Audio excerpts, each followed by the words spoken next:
Welcome back to the deep dive. You know, keeping up with the news feels like trying to drink from a fire hose sometimes, doesn't it? Especially in a place as fast-moving as Thailand. It really does. Things shift so quickly. Right. So consider this your shortcut. Today, we're aiming to unpack some of the biggest headlines coming out of Thailand, using reports like Thailand News, Border Tensions, Crime, and Policy Shifts from the Chiang Mai Journal.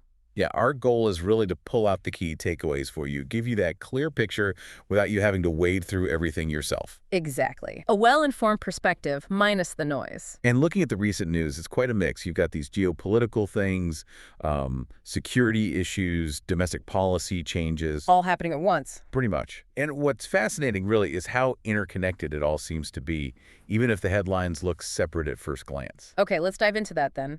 Let's start with probably the most immediate big news. The Thai army closing multiple border crossings with Cambodia. Yeah, that's a significant move. And it's not just one or two spots. The sources say it's across 7 provinces. Ubon Ratchathani, Surin, Buriram, Sisaket. Sakeo, Chanthaburi, and Tratu. That's a really substantial part of the border. It really is. So what's the official reason given? Well, the stated line is rising security risks related to the border dispute.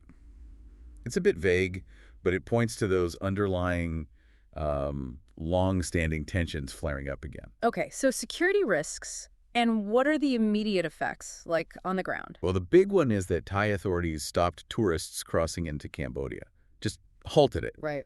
But interestingly, it wasn't a complete seal-off. They specifically made exceptions for students, patients, and essential personnel. Ah, okay. So not a total shutdown. That's interesting. It shows a bit of nuance, doesn't it? Trying to manage security, but also maybe minimize some of the human impact. And I saw something about temporary reopenings too, like specific checkpoints at certain times. Yes, exactly. Places like Ban Klong Luke and Ban Khao Din, they were open briefly, just in the evening, Yeah. 5 p.m. to 8 p.m. And just for specific people. Right, only for Thai and Cambodia nationals heading home, and for relief vehicles. Yeah. So very controlled. It does suggest they're trying to manage this carefully, even with the tensions. It points towards that, yeah.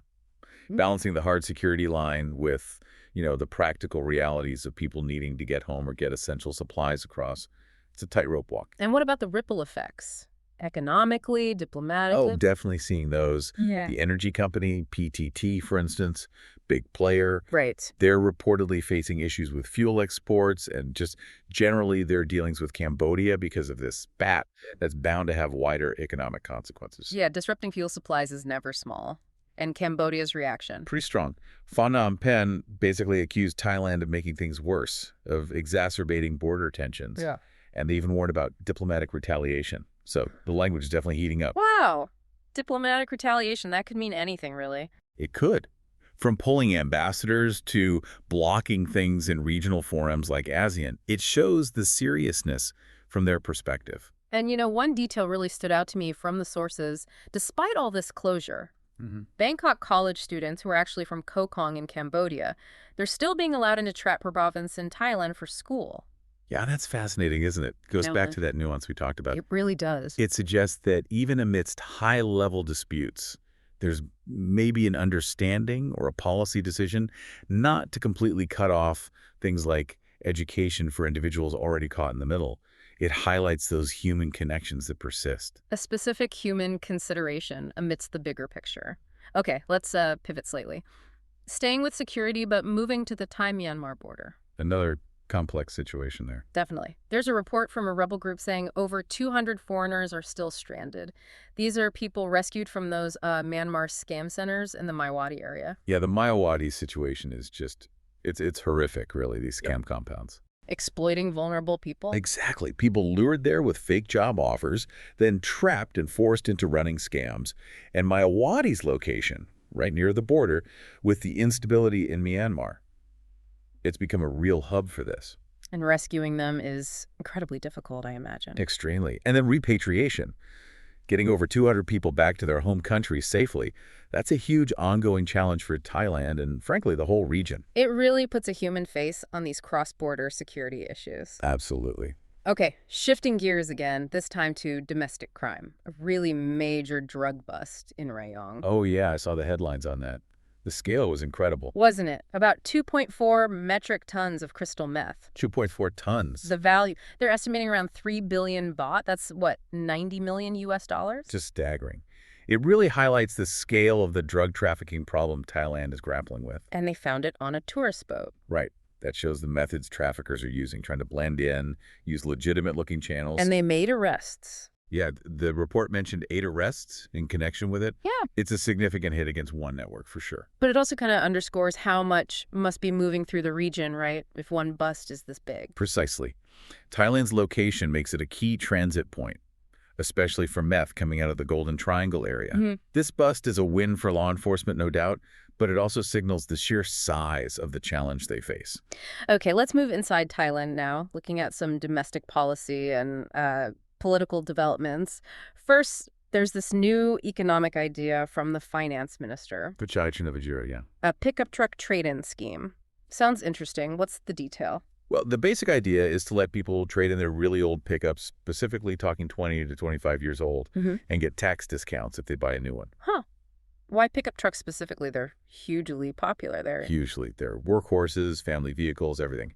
So the goal seems twofold based on the sources. One, it's meant to revive vehicle sales. The auto market might be a bit sluggish, maybe partly due to household debt levels. Right, stimulate the economy a bit. Exactly. And two, it's framed as a way to ease debt pressure. Maybe help people stuck with old vehicles and potentially high loan payments get into something newer, possibly with better financing, plus the tax break. So it's trying to hit both economic stimulus and maybe household debt relief. Seems like it. A targeted policy trying to address a couple of key issues at once. We'll have to see how it plays out if it gets fully implemented. Makes sense. And finally, on the political front, something potentially quite significant, the Constitutional Court. Ah, yes. Always a major player. They're reviewing a petition against the Prime Minister, Payon Tarnan. That's right. This stems from an investigation started by the NACC, the National Anti-Corruption Commission. Okay, and what's the investigation about? It relates to that leaked phone call she had with Hun Sen, the former Cambodian leader. The NACC raised ethics code concerns. Ethics code concerns. That sounds serious. It can be. The court is basically looking at whether her actions in that context breach the standards expected of someone in her position. You know, integrity, impartiality, especially when dealing with foreign figures. And the potential outcome. Well, the court has the power to rule on whether there was a violation severe enough to potentially lead to removal from office.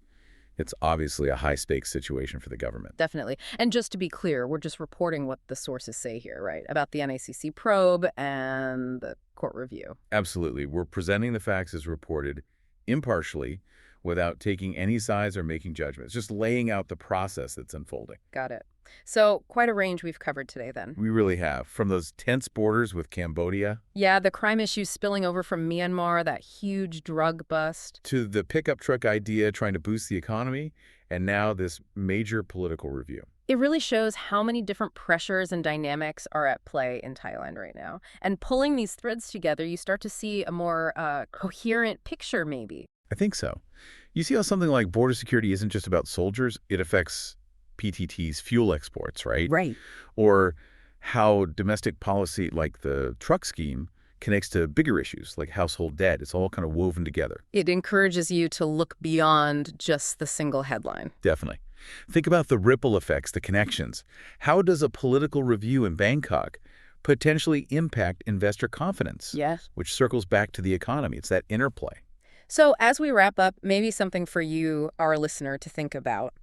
How do all these shifts, we've talked about security changes, economic policies, political maneuvering, how do they actually filter down and shape the everyday lives and the futures of people across Thailand? That's the key question, isn't it? From Chiang Mai down to the southern border. Yeah. And looking ahead, based on today's deep dive, what are the signals you might watch for? What developments could hint at where these stories are heading next? Something to keep an eye on.